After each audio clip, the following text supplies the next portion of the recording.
Hi, welcome to Barcart Bookshelf, a video series about books and the drinks they inspire.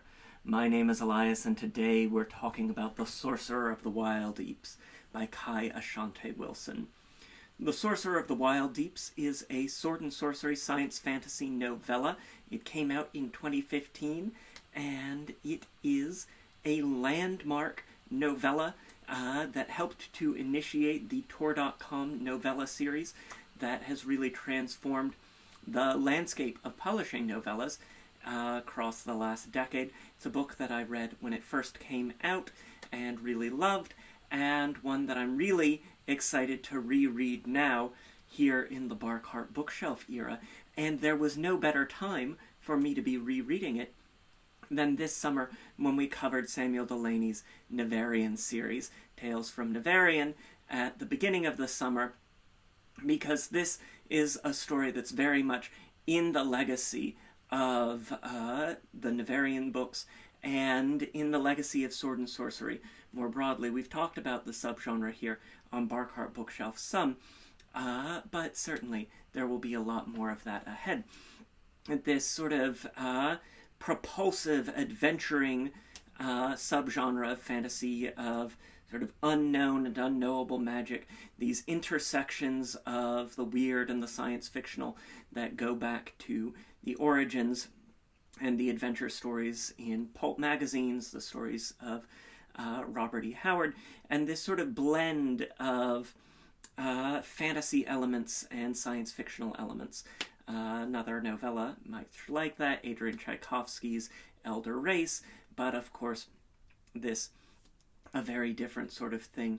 It is lyrical and propulsive and in love with language and movement, and it pulls you forward through this sort of rough and raw city and into the wilds of this sorcerous swamp that has been shaped and reshaped. It's the story of Demoniac, a descendant of long-lost humans who have transcended humanity, who have become divine, and he has that bit of divinity still in his blood and is sort of in touch with the wider reality of the cosmos. Someone who is knowing of the deep secrets of the universe and who is able to exert authority by virtue of that, and has come to be known in this group of traveling mercenaries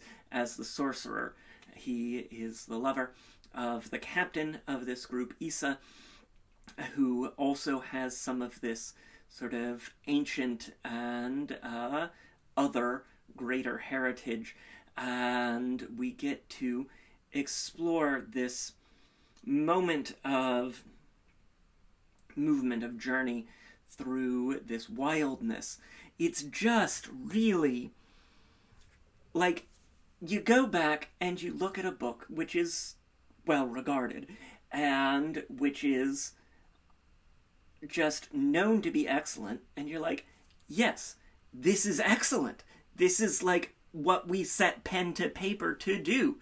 It's a quick read, but it's also one that you might wish to linger in. I wanted to just wrap myself in it, and so I really forced myself to spread it out over 3 evenings there in the cool dark where the world is no bigger than the lamp beside my bed. And I encourage you to do that as well.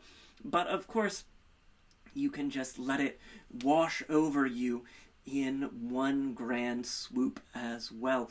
Just these passages describing flowers in a meadow in ways that are so moving and sensual and powerful and filled with tenderness and ferocity and grace. It's a tremendously powerful work of speculative fiction, one that I think is an absolute must-read, and one that I'm so glad I've had the chance to revisit here on Barcart Bookshelf. And it is one that we had to have a drink for. Our drink today is the Demoniac, inspired by various elements through the novella. And we're going to begin with some blackberries. We've got in this sort of rough way station city. You just get a loose handful of blackberries down into your shaker. This way station of a city where Domain has a drink of crushed ice and this dark fruit. And for me, in the summer, there's nothing I like dark fruit-wise more than some bright, sharp, acidic, sweet, beautiful blackberries. We're going to get those down into our shaker. We're going to take our muddler, a handy-dandy muddler, and get that into a nice muddled, nice, gentle movements, easy breezy. Just get that crushed fruit down in there. As you can see, it is coating the side of my muddler. We'll just set that aside. And we'll set this aside as well, because I forgot. We are also going to take our glass and rim it with kosher salt. They don't really have coined money. Samuel Delany has a great definition of science fiction and fantasy, that fantasy is about the transition from a barter economy to a cash economy, and science fiction is about the transition from a cash economy to a credit economy. I don't know if I 100% believe that, but that's certainly a compelling definition, and one that we see in effect here in The Sorcerer of the Wildeeps, with this sort of rock salt that's being used as a proto-coinage, and also as a barter tool, and also to season food and drink. And so we are going to take our glass here, damp it with a bit of paper towel, which I think is always the easiest way to get a nice bit of dampness on the rim of a glass, and run that on a plate over some kosher salt, like so. Get that a nice, good coating of salt on there. Perfect. And set that aside. So, we return now to our muddled blackberry and add our cocktail ingredients. I'm going to get 2 ounces of rum in here. Nice, frosty, freezy, very good and summery. I'm using a Panama rum today. It's, they're at the transition from North America to South America. We're concerned with these sort of transitional moments here in the novella, but you can use any aged rum that you particularly like. And then we will add 1 ounce of lime juice. Get that brightness, that citrusy zing.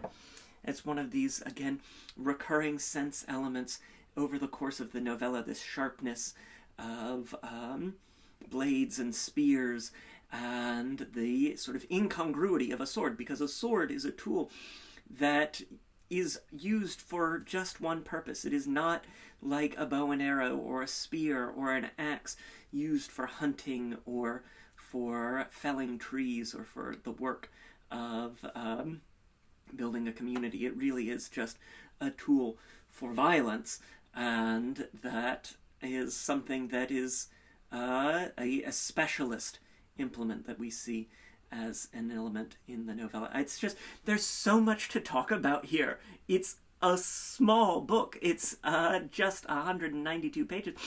And I could spend all afternoon, I could spend all week talking about this one with all of you. If you have not read it yet, you simply must. So we've got our 2 ounces of rum and our 1 ounce of lime juice, and to that we will add our sweeteners.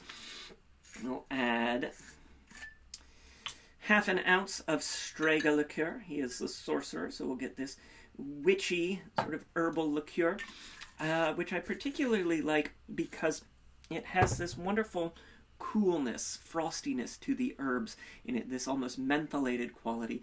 You have this incongruous, again and again, these moments of incongruity that permeate and shoot through the novella of a hailstorm.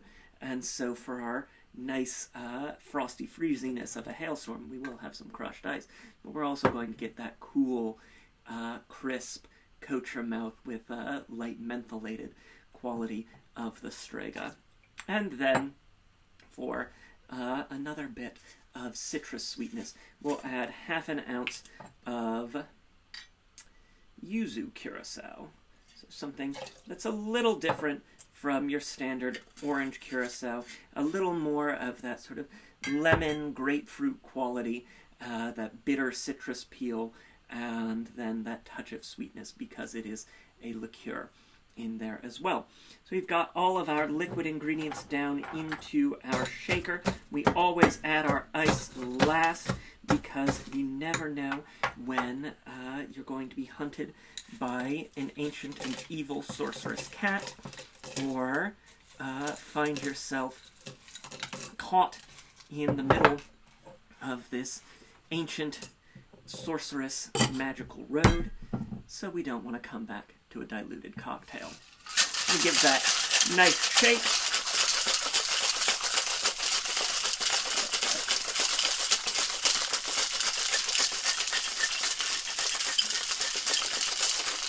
Till we're frosty, freezy, cold as a hailstorm. Give that a stout tap on the side. Perfect. And we'll just dump right into our prepared glass because we want to keep all of that lovely blackberry. Perfect. There we go. And there you have it. This is The Demoniac, inspired by The Sorcerer of the Wildeeps by Kai Ashante Wilson. I've got a link to snag the book in the description down below, as well as a link to purchase and pre-order Kai Ashante Wilson's upcoming novel, The Fall of Elveness, which will be coming in March of 2027. I'm super excited about it. It's been 10 years since Wilson has had a book out, so I just can't wait to see what he's been cooking up over the last decade.